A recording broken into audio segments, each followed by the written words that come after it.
I just love to create. I love to inspire. Bam Margera is a skateboarding and pop culture icon who shaped the childhoods of millions of kids around the world. He could be the second most famous skater next to Tony Hawk. By the age of 21, he was already a multi-millionaire stuntman and professional skateboarder known all around the world, before the internet. He basically invented the formula for viral stunt videos and pranks that are still used today, but none of this came without sacrifice. He put his family and friends through hell for money and fame. He developed multiple bad habits with you-know-what. He had complicated relationship issues with multiple individuals, and once he lost his lifelong best friend Ryan Dunn in a fiery car crash, his whole life spiraled out of control. Even in 2022, it's still looking bleak for Bam. Bam's father Phil was obsessed with the home video in the 80s. He recorded everything Bam and his brother Jess did all around Westchester, Pennsylvania, which is where they were from. He had a giant camcorder that sat on his shoulder and loved the idea of filming. They would play all sports, but once Bam got a skateboard, he found his true passion. And his parents never made him do anything. No chores, no responsibilities. It was all fun, all the time. Every weekend, his father would take them to skate spots and skate parks all around Pennsylvania. They would skate all day and watch what they recorded all night. By the time Bam was 10 years old, in 1989, he was known at a local skate park called Cheapskates as a very talented young prodigy. He met Bucky Lasek there, who was an 18-year-old pro skateboarder. He also met his longtime best friend Brendan Novak at this skate park. Bam wanted all his friends in the neighborhood to watch his skate videos, but not all of them thought they were interesting. So he thought it was a good idea to put bloopers and goofy things that he did on camera in the video. He realized the funny moments are what kept people interested in his skate videos, which would end up laying the foundation for basically his whole career. In 1992, at age 13, Bam got sponsored by a local shop called Fairman's. It wasn't anything crazy, they were just getting 2 free boards a month and some wheels. But it was enough to legitimize his skating. Every single day was skateboarding. His parents just let him go. Washington, D.C. How the fuck does no one know that old prank? You guys have never fake shitted out a Snickers bar and taken a bite? Are you guys serious? What the fuck is going on? I feel like I'm taking crazy pills. How many of you actually thought he just ate shit? What? Man, it's fucking crazy. No one here ever saw Caddyshack? Man, maybe I am just getting old now. That was like the most generic joke ever back in the day. Get a Snickers bar and pretend to shit and then eat it in front of a teacher or something. That was like the gold standard. That was like as generic as it got. That was a classic. DC, Philadelphia, New York City, Baltimore. If there was a skate competition or an event anywhere within 4 hours, Bam and his friends were there. If people were filming, Bam did whatever he could to get a trick in the video. This is why he became so well known in the skate community. He was a badass little kid who was in every team skate video on the East Coast. He would daydream in school and was diagnosed with ADD because he didn't pay attention. His mind was fixated on skateboarding and videos. On the first day of 10th grade, he realized school was no longer. He would have been a really successful YouTuber. He dropped out and never looked back. Bam's friend Mike Maldonado was sponsored by a company called Toy Machine, which was a California-based company. Once Bam dropped out, he went right to LA to skate with professional skaters in the mid-90s. He wanted to be immersed in the culture and of course make a name for himself. So any idea he had, he attacked it head on. Any trick he wanted to land, he didn't stop until he landed it. His drive and passion was infectious, which is what kept people around him. But he was also funny as hell, doing anything to make his friends laugh. Since they kept a video camera on everything they did, the skits ended up being more interesting than his skating. And Bam realized this, so he leaned in. His videos ended up being about 50% stunts and 50% skateboarding. But there was a major cultural shift happening in LA, something called Big Brother magazine. Skateboarding had a big popularity boom in the 80s, but it didn't culminate to this big mainstream success right away. In the 90s, people weren't sure where it was going. Tony Hawk was basically the only skater making money from competitions and selling merchandise. But being a professional skateboarder was not a lucrative career. It really just became a lifestyle. And Steve Rocco, founder of multiple skate brands, decided this counterculture needed a publication. Big Brother magazine documented mostly skateboarding, but also anything that the mainstream wouldn't. Nothing was off limits, and it quickly built a cult following because kids adopted this sort of rebellious thing that their parents hated. It was raunchy, crass, and in your face. The lead editor was Jeff Tremaine, who was in charge of finding good stories and documenting them. He would just be around California and follow around skateboarders and document the crazy lifestyle that people were living. Back before the internet, people weren't documenting crazy stuff for views. They didn't make money off these things. They were actually just living crazy, rebellious lives because that's who they were. In 1996, Jeff Tremaine worked on putting out a Big Brother branded video called Shh, which followed the same format as a typical skate video but featured a bit more antics than normal, partying, naked people, and living a reckless lifestyle. The most famous skit was Wee Man painted all blue messing with people on the streets in LA. This video was such a huge success in local skate shops, and they immediately worked on the second one, which was called Number 2. This video was much more organized, way better skating, still depicted the crazy lifestyle but had better skits. Johnny Knoxville made his debut in this video where he performed multiple crazy stunts. The magazine and now both videos ignited a fire in Bam. He was already doing stuff like this, and now he knew there was a market for it. He knew he can compete and make something of the same caliber. Thus, CKY was born. By the way, double check and make sure you're subscribed. Might as well slap the like button and take a sip of water. Stay hydrated. Bam had been making videos since he was a child, so his vision for what he wanted to create was easy. He just needed more bodies. Kids in the neighborhood wanted to be in his videos, but they couldn't skate, so they became his stuntmen, trying to impress each other to see who could do the crazier stunt, constantly pushing the limits of what their minds could imagine and torment their bodies could handle. One of the most notable being Ryan Dunn, who would become arguably the whole reason Bam's life fell apart. They spent every day together coming up with crazy ideas that would get laughs out of people. When Bam turned 18 in 1997, he became teammates with Mike Maldonado, getting his first professional sponsorship with Toy Machine. Shortly after came a Thrasher cover, an official part in their video, and he was certified in the skate world. In March of 1999, 20-year-old Bam Margera would do the biggest thing he had ever done. Land Speed presents CKY. God, Finally, CKY all those was videos so of good. Bam and his friends fucking shit up and skateboarding made it into a production. The song but the way still Bam edited the film too. was Hell actually View's so their best. forward-thinking because they cut out all the fluff. It was just crazy moment I know after it's a crazy hot take, moment. but It was Hell View's basically their like a best fails song. compilation or a people doing stupid things compilation way before YouTube ever existed. CKY was the name of his brother's band. The video served multiple purposes. It was to promote the music, and it featured a ton of music from his brother's band. It was to show these crazy stunts from his friends, and of course gnarly skate clips to show off Bam skating. Land Speed was the name of a skateboard wheels company, which was owned and distributed by Tum Yeto. Tum Yeto also owned Toy Machine, so Tum Yeto did the distribution for this movie in as many skate shops around the country. There's nothing like that among teens and kids. Are you talking about like this kind of extreme culture of doing like crazy shit? Like a CKY, all that? Because I think you'd be wrong. I think there's still a ton of it. It's just not in the same way. Like TikTok, I know still has a lot of people that do that shit.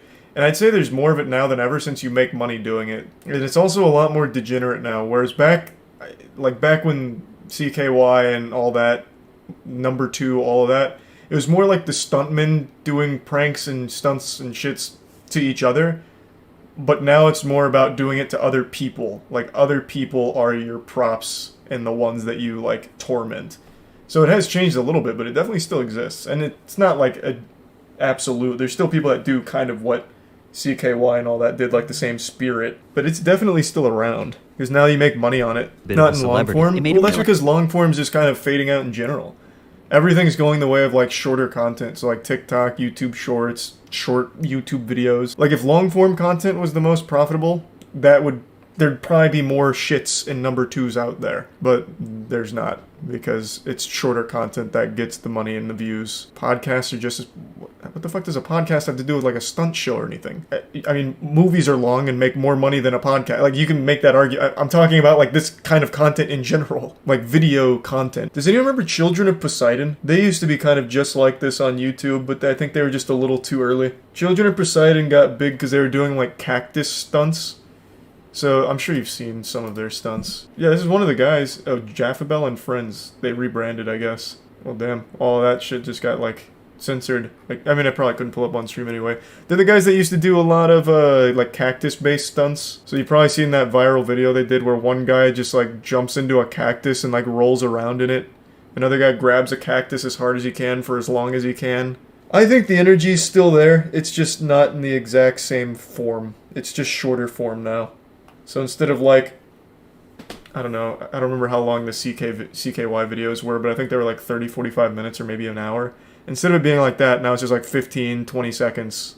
Realized that he never actually looked into the financial aspects of the film because Bam wasn't making that much money from it, but he was being recognized all over the country. Turns out, Todd Swank, owner of Tum Yeto, was ripping off Bam badly. To what degree, we don't know. But we do know that Bam left Toy Machine because of this, got a new distribution company to release the film, which was called VAS. They dropped the Land Speed Presents and actually edited out some clips that included Tum Yeto references. Then when they redistributed the film, Bam got a check from VAS for $1 $1 million. Turns out they Holy sold around shit. 400,000 copies, Holy and shit, that's Tomieto pretty wasn't good. sharing any of the money with Bam. CKY1 That's and not bad. CKY2, which was released in 2000, 1 year later, became cult classics in every high school in America. There was nothing like this that existed anywhere. Sure, the Big Brother movies were pretty rad, but CKY had way more chaos, way better pranks, and way better entertainment. I think they were more popular because it gave off this vibe of like me and my friends just f***ing around town, doing crazy stuff,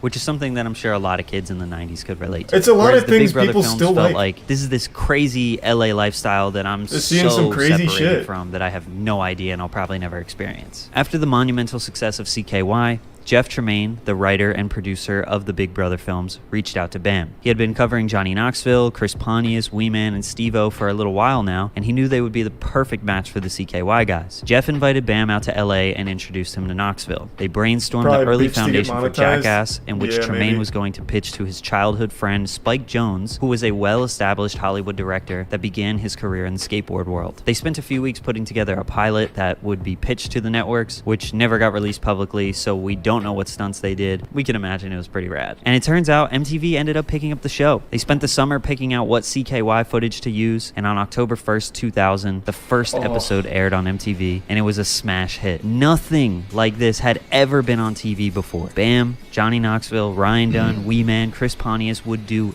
anything. Any stunt, anything that would cause serious pain. Nothing was off limits. Within 2 weeks, the ratings were higher than any MTV show in history. That same feeling kids around the country got from the CKY videos was now amplified by millions all over the world. Bam's whole life changed. Was the Butterbean In the one in blink of an eye, Jackass he was 1 or suddenly 2? the king of Actually, it might Westchester. be in Everyone 3. wanted to be friends with him once they saw he was on TV. Which one It was was reported Butterbean? by Steve-O that the early days of Jackass, stuntmen would It get was between one?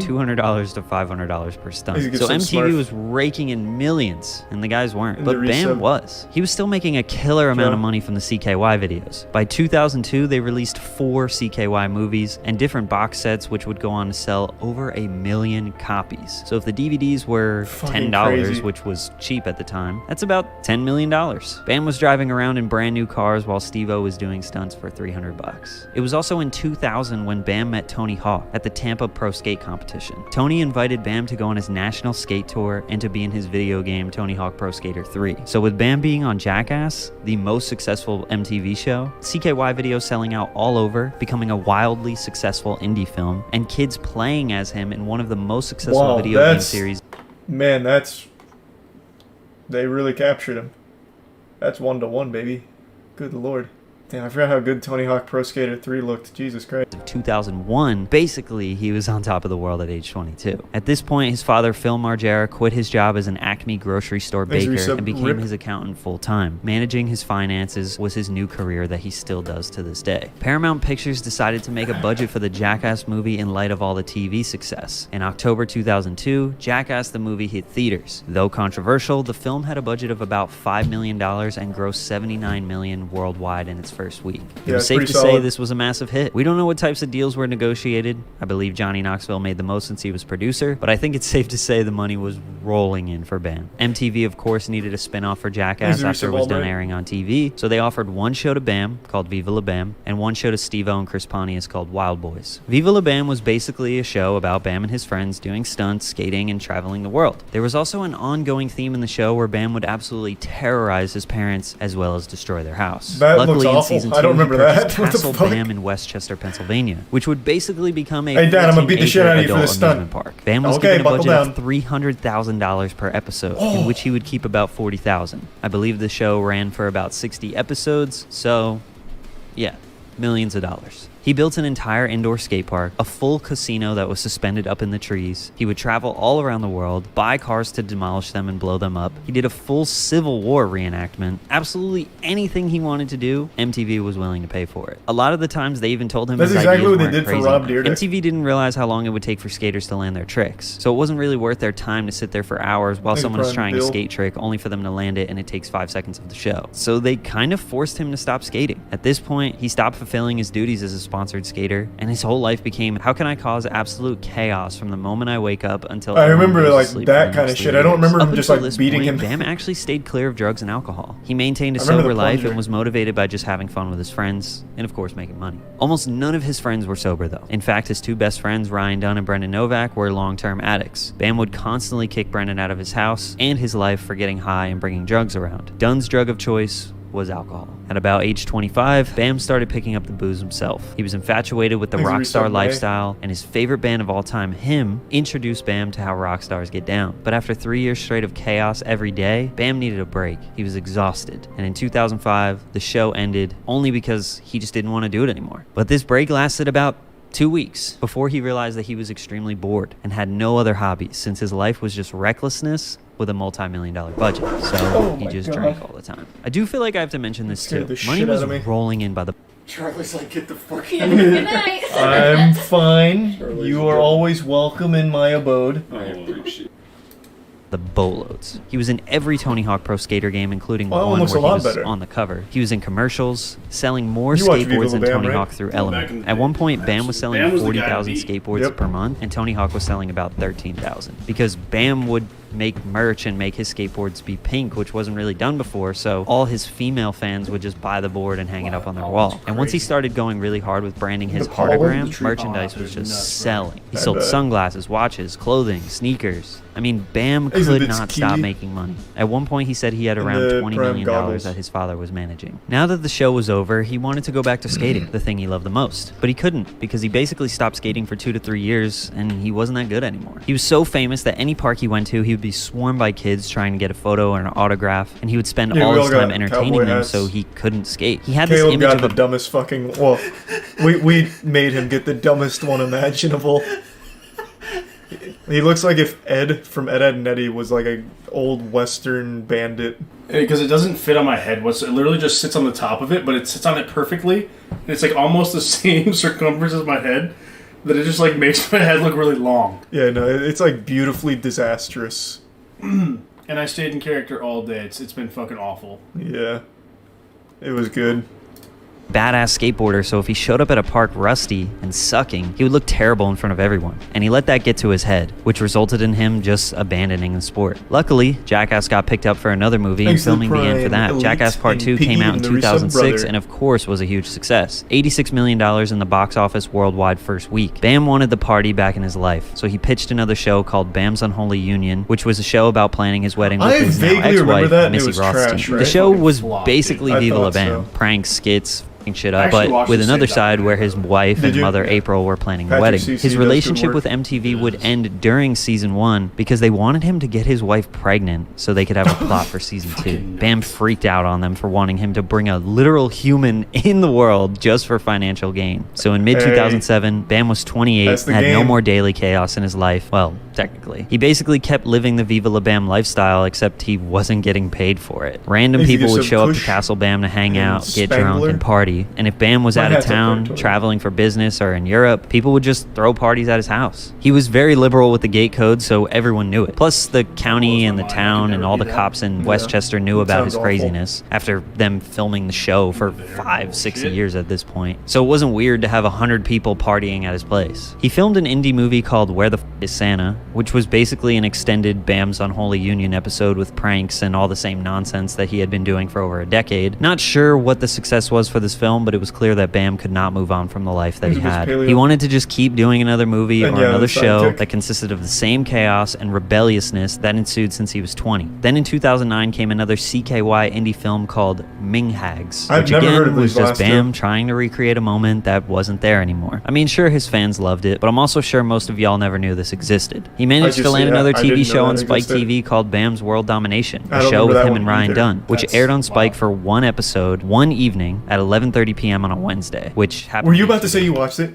No. Oh, I was gonna say, because you were about to look real stupid when only one episode ever aired at one time slot. No, literally, I was just saying, I've never seen that. Oh, okay. You tried to fucking give me those. I thought for sure you were about to. You're about to dunk because on my I said ass, I didn't dude. see it, and you were Holy like, shit. wow. So I was expecting you to be like, that was one of his best works. Jesus fucking For the Christ. Jackass film. It was a hilarious episode and had a ton of potential, but nobody really Thanks for knows the why it 5 didn't gift subs, continue. Boney. Luckily 5 for gift Bam, subs, Zach. Jackass Thank was you. back for another film, Evan told you Jackass before 3D. So he was filming that for all of Thank 2009, you, Evan. which would release in October 2010 Limits and would be the skyward. most successful Jackass yet. $171 million global box office first week, double from both the previous films. Living off the high of Jackass again, There's some Bam Valentine's. still spent most of his days partying, traveling with CKY, and living the rock star life. But in the summer of 2011, Bam's world would get flipped upside down. Jackass star Ryan Dunn has been killed.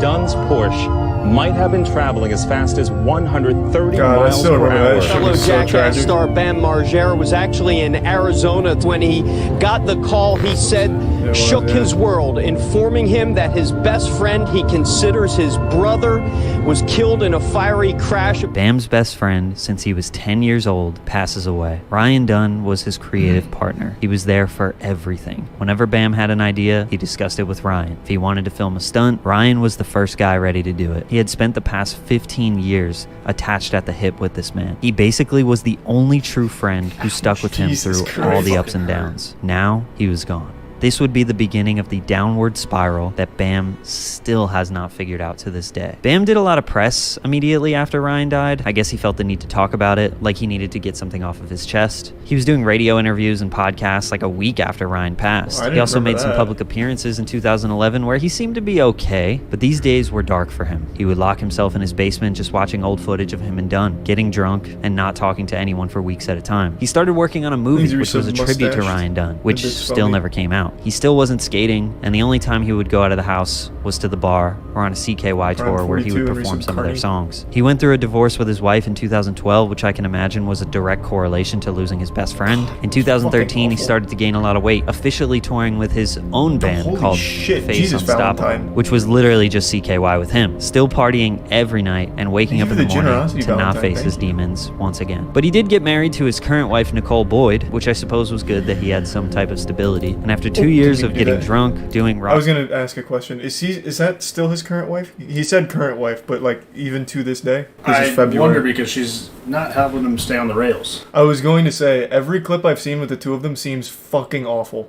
Like they seem at each other's throats. Yeah, chat's saying that it is. God, because there's that video that went around where Ryan was like, Jesus, excuse me, where Bam was at the adult store with his wife, and his wife was like asking for like a dildo or something, and Bam was like, I'll get you a dildo to fuck yourself with it. You want to fuck yourself with this dildo, or whatever. It was so uncomfortable, and they both looked so unbelievably miserable. I thought it was like a girlfriend or something. I didn't realize that was his wife. He was on Dr. Phil to talk about that. Yep. That was a fucking episode. I remember that. Like a recent one? I do. And then he made like a... Isn't he still suing them? Yeah, I think he's still suing them. Bam Margera, a wife. I want you to leave me alone.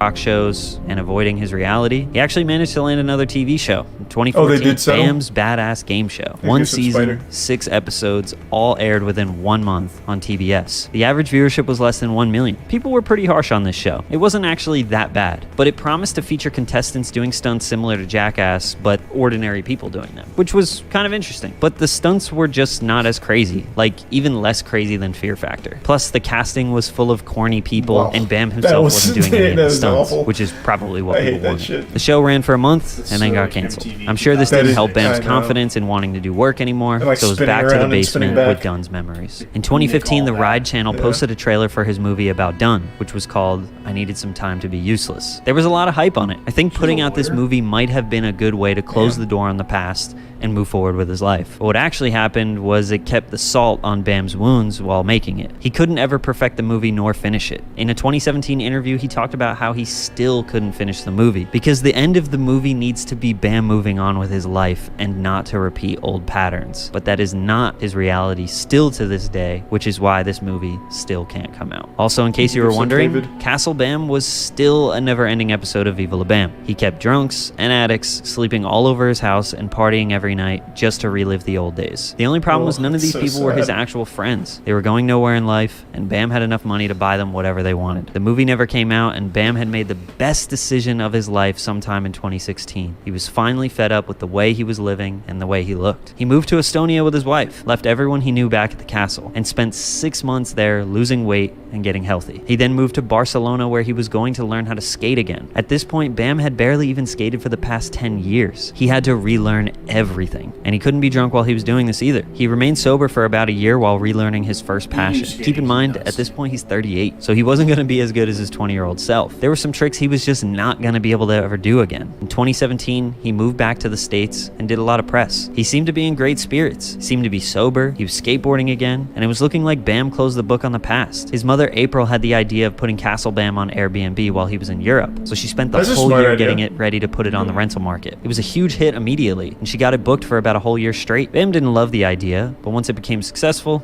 he was okay with it. At the end of 2017, Phoenix Margera was born, which was his first child. So now he was back in Westchester with a new home, a new child, and a fresh outlook on life. Unfortunately, this wouldn't last long. The worst thing for him was being back in Westchester. The same old town, the same old friends. With Castle Bam being right around the corner, it was like a lingering demon just tempting Bam to go back to his old ways. In late 2018, he did, throwing parties, trying to recreate a moment once again. 2019 was a dark year, one where he didn't seem to recover from. He started off the year going to a rehab, in which he left after just 10 days. And I didn't really mention this, but honestly, for the past 10 years, he had been in and out of rehabs. He started a comedy and storytelling tour, in which I assume he probably just needed some money or something to do. He was basically just in a drunken, rambling stupor on stage. It's kind of difficult to watch. On this tour, he famously went crazy on his manager. Thanks for the bits, Boney. Was he really in the band skit for the Jackass Forever movie, though? That's the first time I've heard that. Calm down, Joker. True. This shit's terrifying, though. Yeah, you can barely see him, but if you pause, you can see him. I didn't know that. It wasn't even stand-up, it was just storytelling. Yeah, it's even worse. That's rough. Slam poetry used to slap, though. Those open mics, they went hard. I remember I watched a slam poem about a guy complaining about, I think it was, what was it? Syrup or some shit? I don't know. Slam poetry used to go nutty, though. And his wife, because they showed up to one of the comedy shows 2 hours early and nobody was there. Obviously, this freak out was unjustified, and his outrage most likely came from the drugs and alcohol. His longtime friend and heroin addict, Brendan Novak, told the story of Bam taking care of him for years, making him get sober, and everything he did to stop him from doing. But now the roles are reversed. Brendan is sober and getting his life together, and Bam is the one who can't stop. I also haven't mentioned this at all, but Bam has an unhealthy relationship with Instagram. Yep. He basically posts all facets of his life Instagram on there since 2012. You can tell when Bam is going through a rough time just based on what he posts on there. The comment section is constantly filled with people begging him to get help or begging him to stay sober. I could make a 3-hour video on just his Instagram. Summer of 2019, he claimed he was fed up with living the way he was, and the only person that could help him was Dr. Phil. Dr. Phil, I need your help in a big way. His Instagram turned into a place to share his manic episodes. He did get on Dr. Phil, but it was pretty pathetic. It was evident that he was a spoiled kid who got everything he wanted in life. Yeah, he did work hard, but his parents never told him no. Nobody ever told him no. He never grew up, and truthfully, he didn't want to. His parents have been managing his life literally since he was born. He attended another rehab in 2019, and this is where Jeff Tremaine approached him about Jackass Forever. Jeff made him sign a wellness agreement basically stating that he would remain off drugs and alcohol during the filming of the new movie. Bam agreed and signed the papers. Although he wasn't cured after rehab and Dr. Phil, it seems like the Jackass team was committed to keeping him sober, and Bam probably wanted the $5 million salary from the movie, so he held it together. Apparently, he had to blow into a breathalyzer 3 times a day and do random drug tests multiple times per week. Throughout 2020, it seemed like he was keeping it together for the most part. With the strict rules from the Jackass film, I'm sure it was hard to get around them. But in the beginning of 2021, he was fired from the film. Bam allegedly was on a road trip and took an Adderall, which was a drug that he was prescribed, yet also addicted to for many years. I've been on Adderall for 13 years, 2 a day at 20 milligrams, and they don't want me to take it anymore, and I found myself sleeping all day. Well, I found a loose one in my car on my road trip, and I took it. He had to go to an urgent care that day to fulfill Jackass requirements and take a drug test, but he knew he would fail. He skipped the test and checked himself into a Florida rehab instead, but this wasn't good enough. He broke the wellness agreement, so he was fired. Bam's response was in a now deleted rant on Instagram. I remember this one. Who cares if I'm drunk as hell or not anymore? One of his main arguments was that Jackass was always filmed while the guys were drunk and on drugs, so why is now any different? He doesn't seem to understand that now they are all much older, in their 40s, and it's time to grow up. Jackass coming back means the new gimmick is that a bunch of old guys are doing stunts, not crazy 20-year-olds. Well, They're making the one film that, for the money like, and nostalgia. I think Chris Pontius looked like he didn't fucking age at all. Bro, the guy's nuts. Yeah, that guy actually looked the same goddamn age. Johnny Knoxville, though, he was looking like Father Time. Not to ruin their lives again. But Bam has his parents still taking care of his finances and responsibilities. He always did whatever he wanted and had everyone else handle the hard stuff. He still thinks he's a kid. He broke the wellness agreement. Simple as that. Now you have to face the consequences. It's really unclear how his year was going after this. When times are rough, he deletes all the comments from his Instagram and posts throwback pictures. That's usually a sign that he has his phone taken away. He did file a lawsuit against Paramount, Jeff Tremaine, Johnny Knoxville, and many others associated with the film, claiming that he was forced to sign this wellness agreement that led to psychological torture and that they fired him to steal his creative input and save money on the film. Jackass was once 50% CKY members and 50% Big Brother LA members. Now almost nobody from CKY are in the film. After the lawsuit and the antics in the beginning of 2021, he did a little bit of skating with Thrasher and even collaborated with Danny Duncan. His wife recently filed for full custody of his child, but not a divorce, which I don't really know why or what that even means for their relationship. Addiction is a vicious cycle, and it may seem like I was being hard on Bam, but truthfully, I feel for anyone struggling with addiction. It's something that's impacted my life a lot. We aren't really sure where Bam is at today. Maybe in a rehab, hopefully accepting that his life has changed a lot. I think quitting skateboarding due to his ego of not being the best anymore was one of the worst things for him, because now he is too old and out of shape to do what he once could, which prevents him from staying focused. He has tons of real friends out there, Steve-O, Brendan Novak, Rab, that will actually help him get better and be a positive influence. But you have to want